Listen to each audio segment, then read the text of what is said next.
ମୁଁ ସ୍ମିତା ଆପଣ ସମସ୍ତଙ୍କୁ ସ୍ୱାଗତ କରୁଛି ଲର୍ନ ଇନ୍ ପାଇପଲାଇନ୍ ଚ୍ୟାନେଲକୁ। ଏହି ଚ୍ୟାନେଲରେ ଆମେ ପାଞ୍ଚ ଧାଡ଼ିରେ ମହାପୁରୁଷଙ୍କ ଜୀବନୀ ବିଷୟରେ ଜାଣନ୍ତି।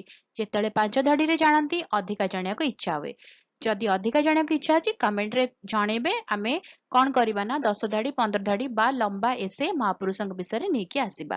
ତାହେଲେ ଆଜିର ଭିଡ଼ିଓରେ ଆମେ ଜାଣିବା ଆଉ ଜଣେ ମହାପୁରୁଷଙ୍କ ଜୀବନୀ ମାତ୍ର 5 ଧାଡ଼ିରେ। ପୁତ୍ର ଶତକର୍ଣ୍ଣି ସାତବାହନ ରାଜବଂଶର ଜଣେ ମହାନ ଶାସକ ଥିଲେ। ସେ ପ୍ରାୟ ଖ୍ରୀଷ୍ଟୀୟ ପ୍ରଥମ ଦ୍ୱିତୀୟ ଶତାବ୍ଦୀରେ ଶାସନ କରୁଥିଲେ।